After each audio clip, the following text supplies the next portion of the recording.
Fulbe TV albarka Fulbe TV albarka te Fulbe TV albarka yimɓe ɓe andanno ko hokko tabital pulago yahata e kala ko neɗɗo woni yo wonire Allah te ganden fof no wawo ha heede barke barke ala baaɗo barke Africa albarka modon Fulbe TV on jetama on juram heɓe darani leñol pulago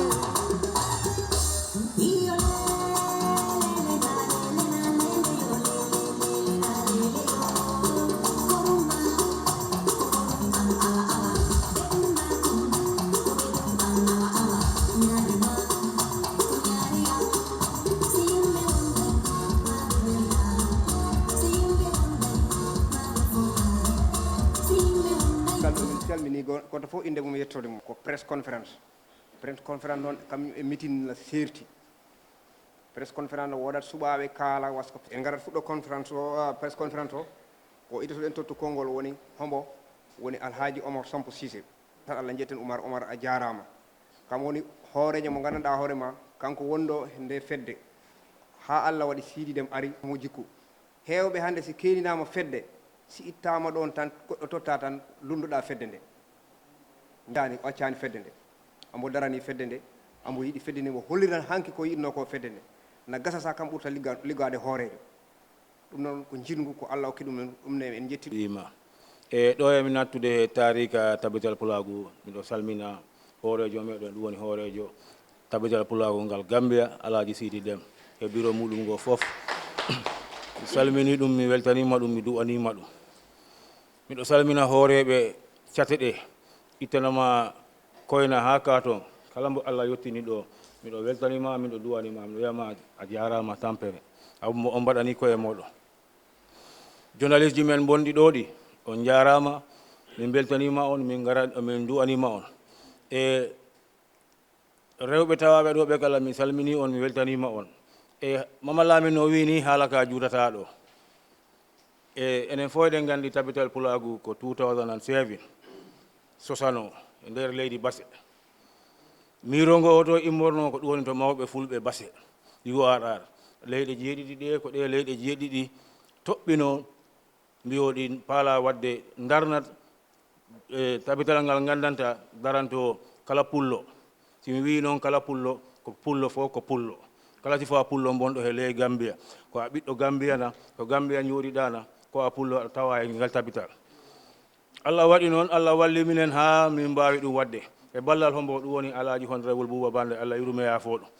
kay wonanno minen to yaay kala bonɗo e Gambia ɗi andi hoɗum lamno Bouba to yaay ɗum ala mbo humpuno siko minen munanno ɗum ga suusni minen jangini minen holli minen pellital hoɗum woni pulagu ɗum suusni minen ha min mbaɗi tabital pulagu mawɓe fulɓe ɓe dari leyɗe jeeɗiɗi ɗe fof mbaɗi cate ɗe URR leydi o leydi heɓi bureau o gandanta ɗi darani pulagu nder leydi muɗum min jokkodiri he Sénégal Kolda minen ko to min giɗi andude Dorna Kolda to ko to min giɗi andude fulɓe ɓe jahi Dorna ko ɓuri duuɓi jelu tabital pulagu ko daroto nder Gambia hewɓe giɗo bonat seede caɗele bonnoɗe ɗin duuɓi anni amen hayso alaari constitution 2007 mbo tabital pulagu ngal Gambia mbaggol mum registre eji Chambers tampere minen ɓe min keɓani en woni hewani Allah walli minen noon min bakkili ha min keɓi registre min boni e legal association min mbawi wadde ko min mbaɗanno e nder URR ko minen guetotono noon fi min caaka ɗum e nder Gambia fof ko ɗum wonno anni o koynato ka toon saabu komin mbiyo tabital pulago ngal Gambia ko ɗum min constitution amen ɗo ko ɗum wi kala pullo wonɗo nder leydi he laamu Yaya Jammeh noon jaɓani minen okki minen registre ɗum noon adduno caɗele hay gokkuno minen registre ɗen balɗe ɗe keɓno caɗele mona hoɗum waɗi hoɗum jaɓi ha min mbaɗi registre siko aɗa andi Allah kala ko faala moƴƴinde moƴƴat rek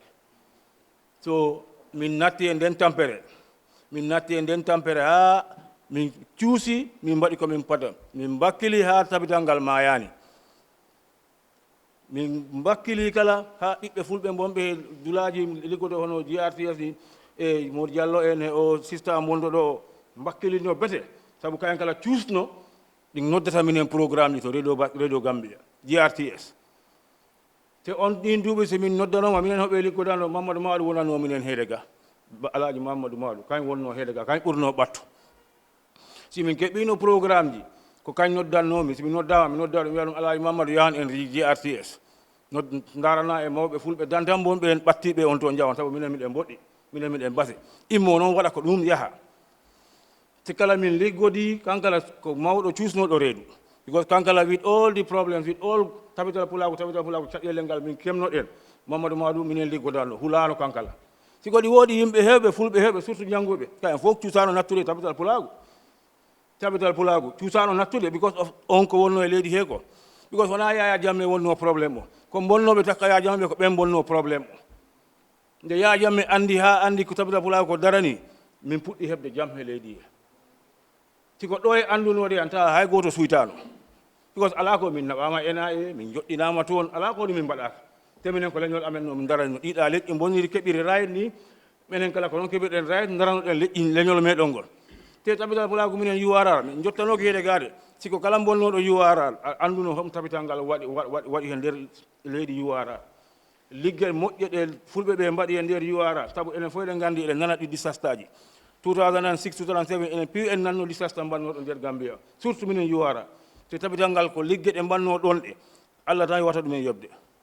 so tabital pulago si ayi ha han yettima han ko leñol ngol wakkili Mamadou Maɗou noon wakkilino siko hoɗum wonno probléme muɗum gila nani gila Allah ittiɗo Yaya Jammeh rek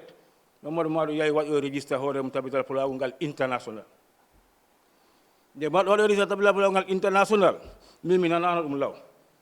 mi nanano Mamadou Maɗou waɗo registre ngal international onon fof ɗo gandi minen ko APRC min bonno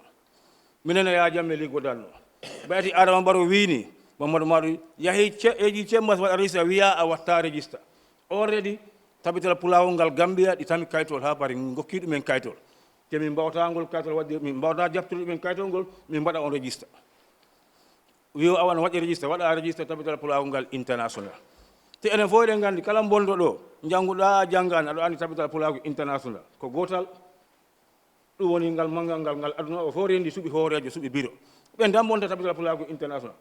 enen mbiɗen ɗum tabital pulago windere so ko ngal tan woodi tabital pulago ngal Gambia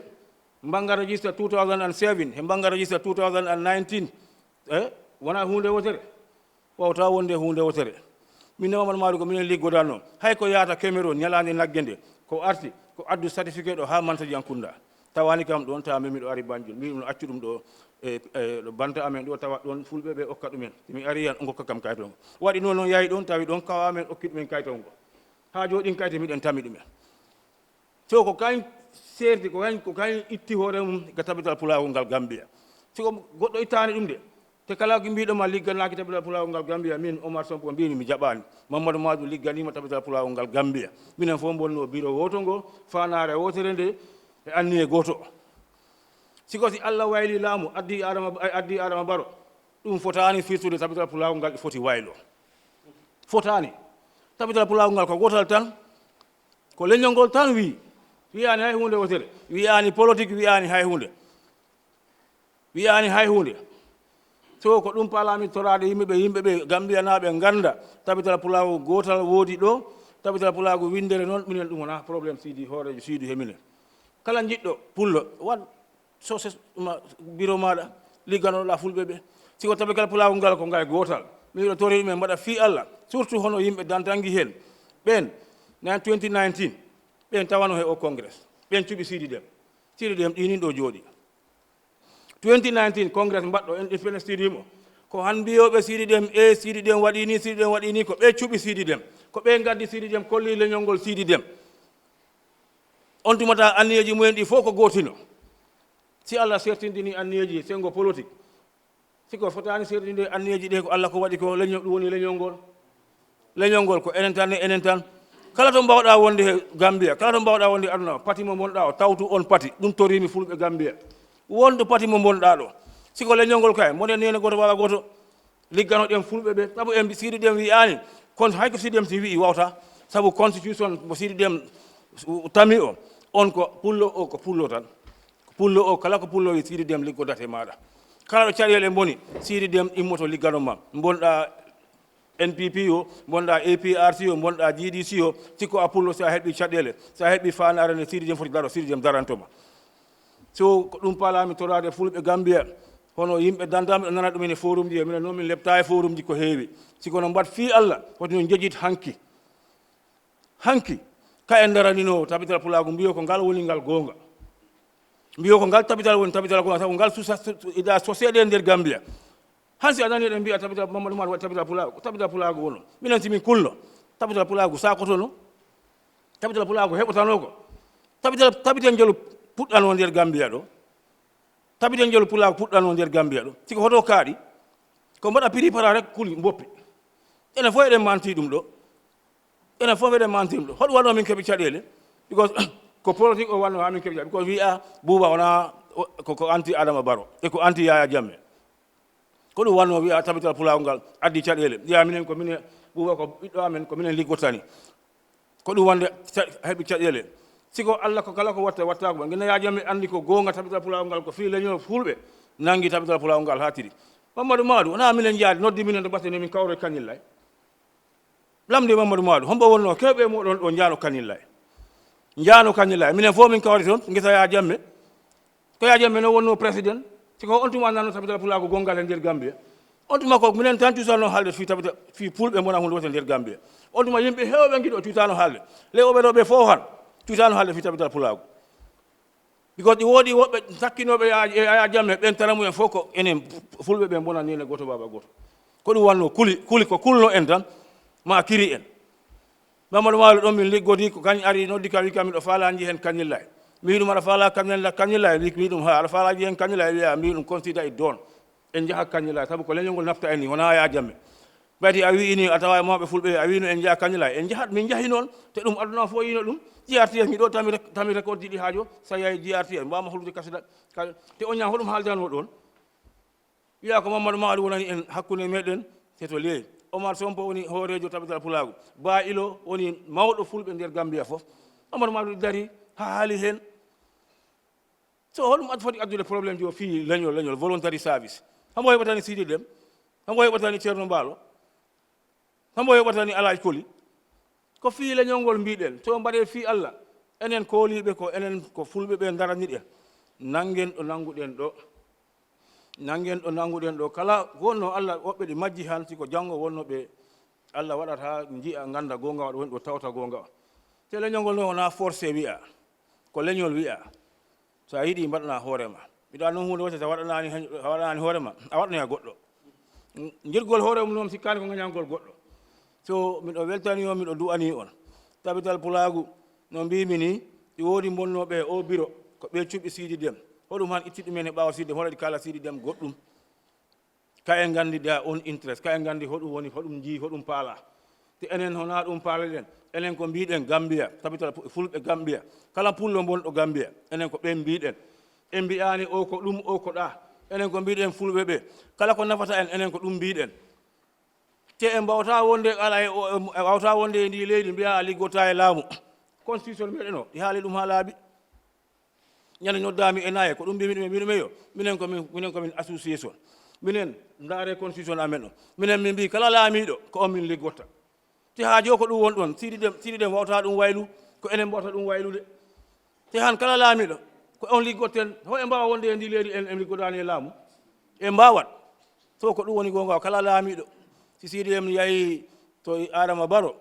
ko hayde muɗum yaaru nafta ɗum ni toon wona hoore mum haaju muɗum tan ko haaju leñol ngol haroytani toon caɗele ɗe leñol ngol tamiɗe ko ɗen Sidi Dem nafta ɗum ni toon haalanoya président ko ɗum woni caɗele ɗe ko ɗum min paala siko na ya walloyam waɗam ni e ni holno Sidi Dem ɗum nafta ɗum toon siɗi yaa toon kala kancan yahata ko kañ ko ɓe yaada e bureau muɗum ngo si Sidi yahi toon ɗi haala kancan haaji muɗum sikkani ho e dikko jaɓat ɗum homa keɓa dem daɓat ɗum ko leñol ngol nafta ɗumen ni toon te kala ko ɗum mbaɗira réserva ko ɗum jaɓa ko ɗum gokkira protocole o fi jiiɗa e président kala ɗum caɗele association men o caɗele leñol ngol he leydi he so ko ɗon palami en journaliste ji ɗi kala miɗen toriɗo miɗen duwani on laɓɓinane yimɓe ɓe laaɓa nana ko wona ko minen hona min association politique ko en tant goto e hoore maɗa ɗo jiɗɗa han yaa siko leñol ngol ko ɓe liggoɗa e laamu te kala laamiɗo ko enen so jarama ko ɗum wonno paalama en laɓɓinande mi weltanima on mi duwanima on yimɓe ɓe andanno ko hokko tabital pulaagu yahata e kala ko neɗɗo woni yo wonire Allah te ganden fof no waawo ha heede barke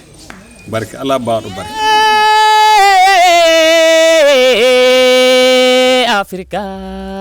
albarka moɗon fulɓe TV on jettama on juram heɓe darani leñol pula